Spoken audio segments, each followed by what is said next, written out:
Hello and welcome to Creatives on the Couch. It's great that you can join us for today's episode.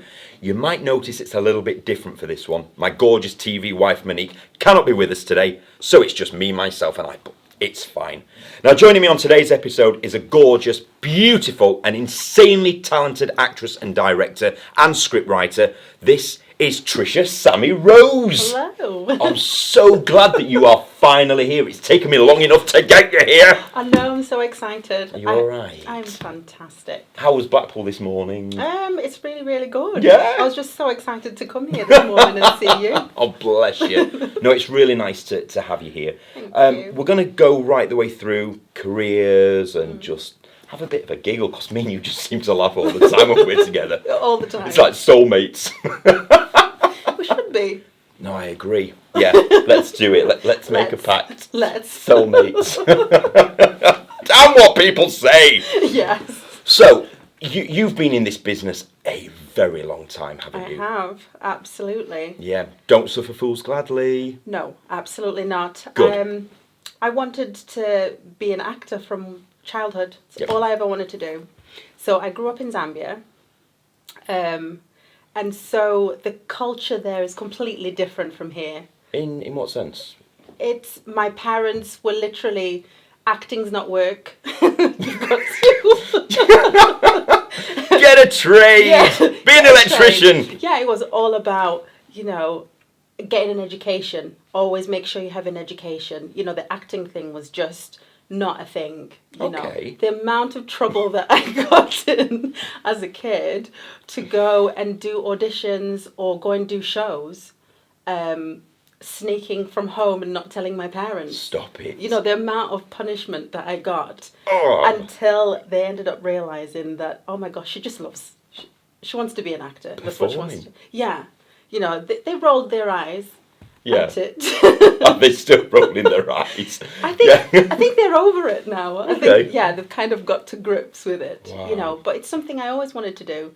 I had little weird parties in my bedroom. Go on. Go on. Not those kinds. I always used to make little scenes up and have my dolls all aligned, and I'd create little scenes. Can I let you in a secret? Go on. Because I did exactly the same, although I did it with Lego. Did you? Seriously, I had everything you could imagine, the riding school, the airport, all of it. Yeah. And I built myself this Lego world. Oh my God. And all of my little Lego characters, they all had their names and their voices, but they were all in my head.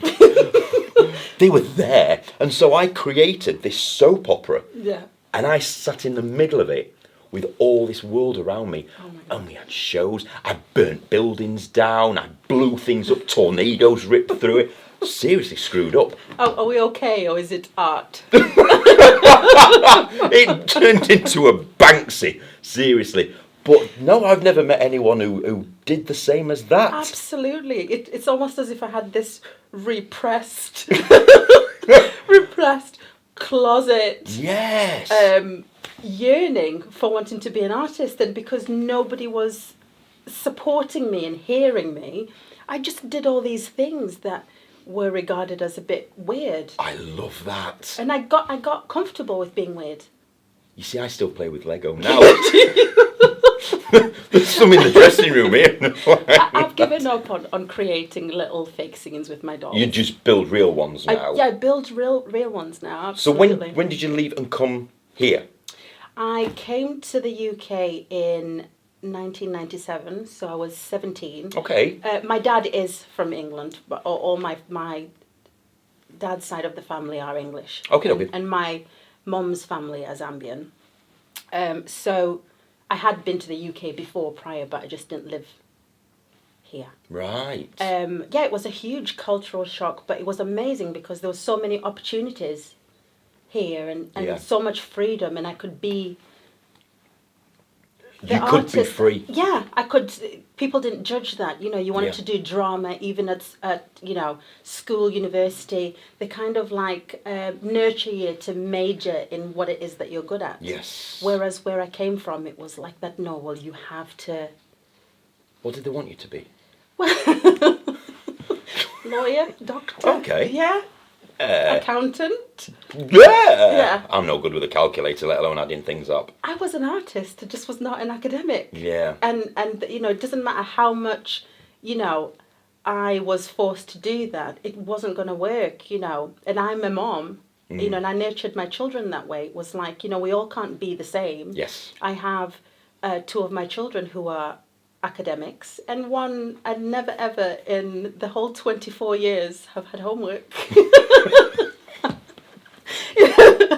So, and that was okay, because it's like, okay, you're good at sports, so be that. So I think it helped me to be an understanding parent. How many kids have you got? So 3. You've I'm got a breeder. 3? Yeah. Okay, that's good. And their ages? So what are they? So 25, 24 and 20. Lies! You're like 3 years old or something. Thank you. 3.5. 3's way too Just young. Push it a little bit, yeah. That's it. So you suddenly found yourself in the UK and all these doors were opening for you and people accepted you. Absolutely. Wow. So where did the journey go from there? From getting into the UK, what was your next step? I fell in love and started a family. So the acting went onto a back burner. And I remember having a time where the children were really driving me absolutely bonkers. And I had a bit of a episode, where it was like that, oh gosh, I can't believe this is my life. Rips up some clothes. There's just nappies everywhere. Scissors through the toothpaste. Yeah, I'd had enough. It was just one of those days. Yeah. And I remember switching on the TV, and this is the strangest thing that's ever happened to me. And second strangest, you met me. Let's get it right. That's not strange, because we're both strange. Yeah. So, yeah. And I remember switching the TV on, and it was like a TED Talk, but it wasn't TED Talk. And it was really strange because the guy on it was talking about how we put limitations on ourselves from doing things that we want to do, and how we make excuses. Always. And then he ended up saying, if you close your eyes, what would you be if there was no limitation?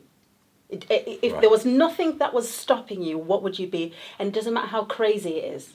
It can be the most crazy thing to another person, but to you, what would you be if no one would judge you? If there was loads of money, there was, the first thing that came to my mind was like acting. I always wanted to be an actor. Wow. And then he followed on by saying, whatever it is that's in your mind, do it now. What's stopping you from doing it? And I was like, I wouldn't know how to become an actor. And then it's almost as if he was listening to my thoughts, and he was like that, well, research it. Find out how. Like, you've got the internet, find out how you can do this. And I remember typing in on Google, how to be an actor. Did you? I did. And the first thing that came up was like, take some classes. Okay. And then I thought, that's what I'll do. I will go and take an acting class, a screen acting class. And that's what I did. And I never looked back. Wow. Met your tribe. What a nice thing to think and feeling. So you felt alive then, the mum, the wife was kind of there, but now it's my turn. And I finally found somewhere that I fit in. Nice feeling, isn't it? Yes, I absolutely just fit in, and I thought, I lose myself, and this is where I belong. Okay. It just felt like that's where I was from. Yeah. It wasn't a country, it wasn't, a place, it was there, this was it. Yes. And all of a sudden, Tricia Sammy Rose found herself. Wow. Yeah, no, I totally get that. When I started my journey all those years ago, going into and doing sort of the working men's clubs and stuff, and starting my journey with YMCA and everything, that was where I felt safe. Yeah. I felt as though I wasn't judged, and I felt I could be true to who I want to be. Being a kid from a you know, a working class family, you know, a single parent family. My mum, you know, is the most incredible, supportive, beautiful woman imaginable in my rocking life, you know, who told me, follow your dreams, follow your dreams, follow your dreams, you know, but being a kid from Doncaster, you're expected to get a trade again, you know, or, you know, it's a pit working village, and, you know, as it was, you know, and a pit town.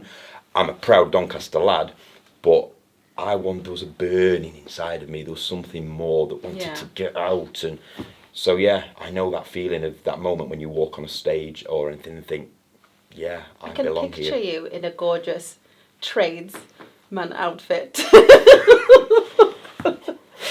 Lugging bricks. Lugging bricks?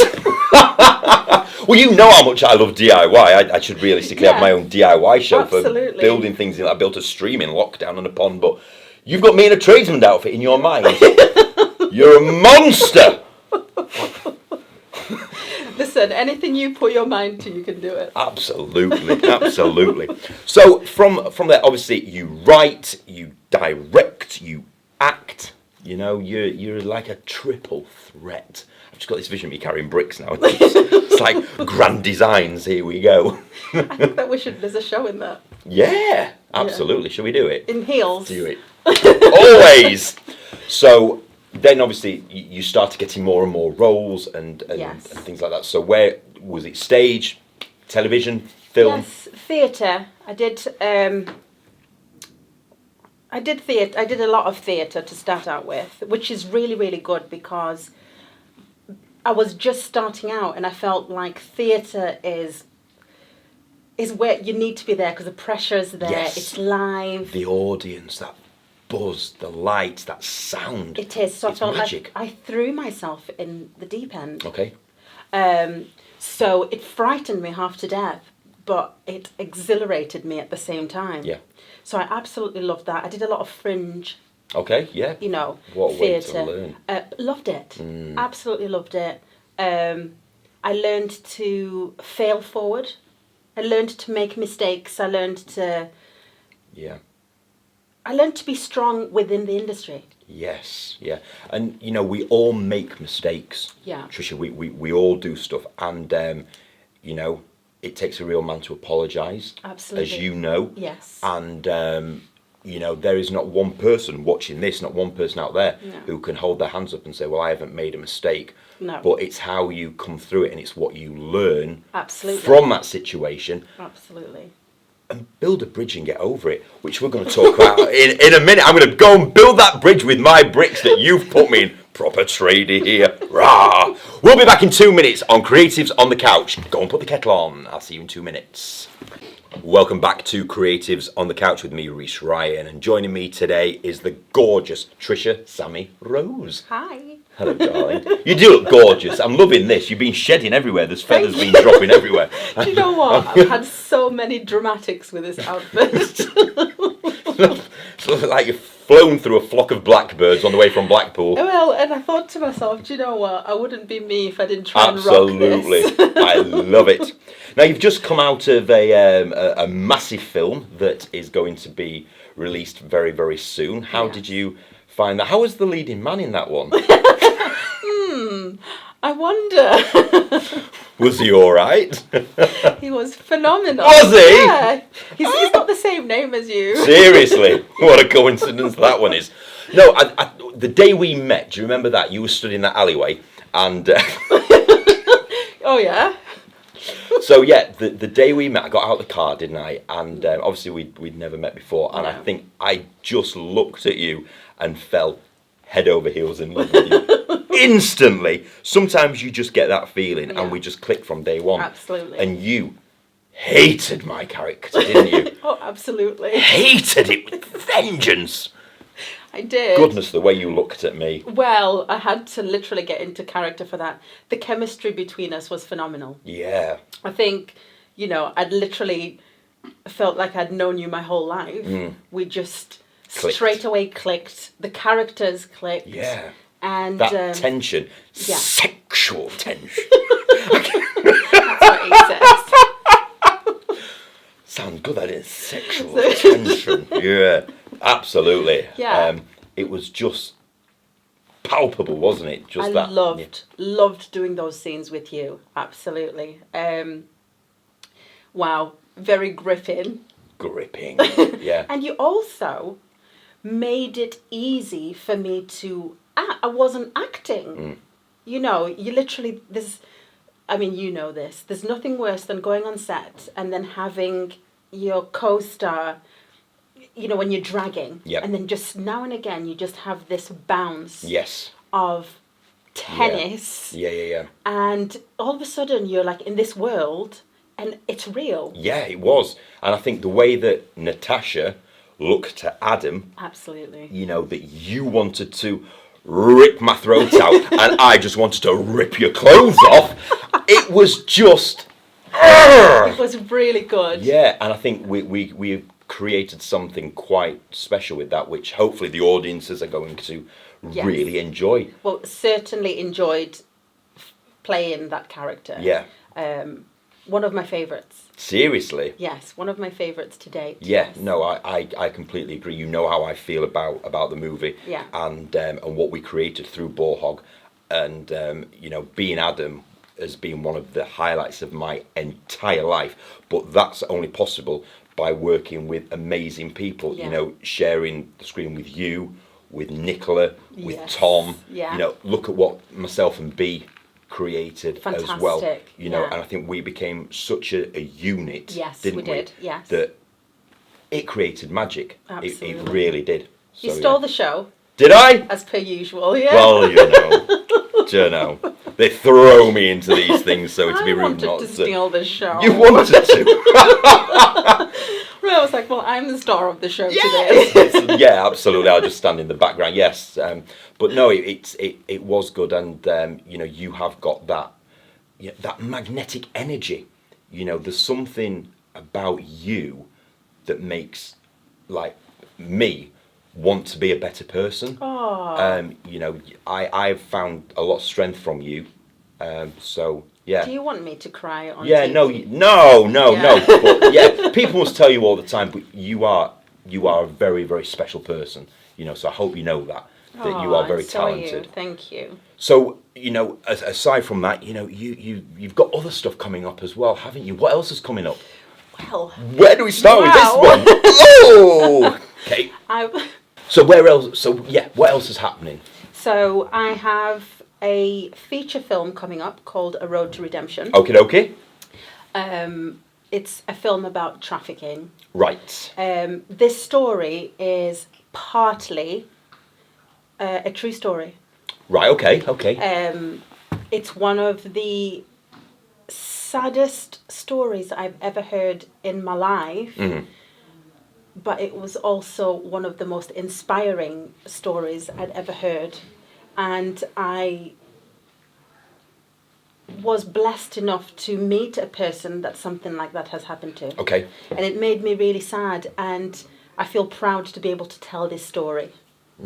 And obviously it's partly, you know, most of it is dramatised as well. It's dramatised, yeah, of course. But the inspiration behind the story was one of my very good friends. Really? Absolutely. Okay. Absolutely. So we're filming that in November. Mm-hmm. Then after A Road to Redemption, I have a film which is...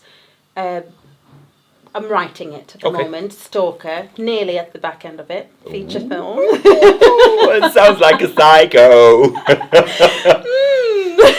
I wonder who might get a role in that one. Cough, cough. Well, she said it on the telly now, hasn't she? Can't take it back. Can't take this one back, can she? And then after that, we're going to do a horror/psycho thriller, which is also being written right now, called Sinister Avenue. Ooh. The name's in the title. Oh, it's a sinister avenue. It is a very sinister avenue. Horror version of Coronation Street. Basically, yeah. I'm hoping to get very much into filmmaking and directing. What would you leave the acting to one side and focus mainly on the directing? Is that? I want to do everything. Okay, why not? What is it from Willy Wonka? I want the world. I want the whole world. I do. I mean, I'm not giving myself big roles in my films. Okay. Because obviously I want to focus on creating and telling stories. Yeah. So that's my focus. And also, I remember going through a time, and I think most actors go through this time, where, you know, you struggle having to rely on certain people, you know, to give you these little breaks and certain platforms. Yep. And I then thought, you know what, I'm going to just create my own content, my own art, Okay. things that come from my heart. And now times have changed. Wow. Times have changed now. You don't need a network to pick you up. You know, you've got all kinds of platforms. Everything's on the internet. Yeah. So anyone can now do anything that they put their minds to. Isn't that the truth? Absolutely. Yeah. And so now I feel like I can be more in control. And when people say to me, it'll be great when you get your big break. And then you think, well, I got my big break the moment that I realized that I have something that I really love to do. Yes, you really enjoy what you're creating. Yeah, so I don't need, like, what do you mean when you get your big break? Yeah. My big break is every day. And the films are great, and, you know, we all pull together. Yes. And we just have to keep swimming, don't we? Sometimes we feel like we're in quicksand. Absolutely. And it's literally about just carrying on and following our dreams. Yeah. You know, and who is anybody else to realistically say, you can't do that? But you know what? That's a them problem. Yeah. Because as far as... that's a you problem, huh? That's all you! Yeah. A me problem is I'm not doing negativity surrounding art. You know, create from your heart and do what you love. Don't let any limitations. I don't believe in that. You know, I don't believe in listening to people saying how hard it is. That was hard for you. Yeah. Because that's what you want to do, and that's okay. You know, God bless. For me, you know, if I can't achieve something in one way, I will create another way for me to achieve what I need to achieve. I think that's the message that I've done a lot of these episodes, and we've had a lot of really inspirational people on, and I know that our audiences are watching and thinking, you know, I could do that, but I'm scared. I mean, what would you say to them, realistically, if people are saying, sat there on their sofas watching now thinking, I want to be Tricia? Well... Do it! Tricia had never even written a film before. Tricia just had an idea in her head, and she scribbled all these ideas on a piece of paper that didn't even make any sense. And she just grabbed them like this and was like, that, how do I even put the dialogue together? But guess what? I did. Yes. I did, and I had never written before. I have had a lot of support, I must say, because, you know, no man's an island. I've got loads of people who support me, including yourself. Always. I've been given some great advice. I have worked with some very, very creative people, so I pick up from people. Yes. You know, I learn what I can. And you've got a supportive family. I mean, your partner is absolutely wonderful, isn't he? Oh, yes. You know, look at that smile again. You know, he really is a lovely man, isn't absolutely. he? You know, and your kids are behind you every single step of the way. Absolutely. I just feel like life is what you make it, and make it count. And this is not a cliche. It's actually like, you know, what people should live by. You know, don't worry what people think. You know, they'll think what they want.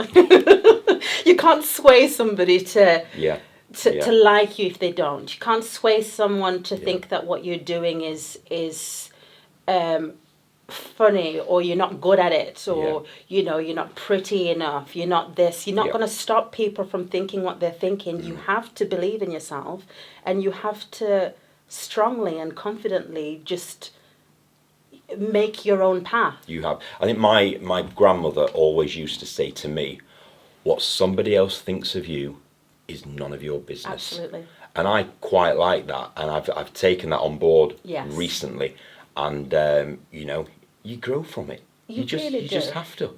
You really just do. think, whatever. You know, this business is so full of different jealousies and different egos and everything.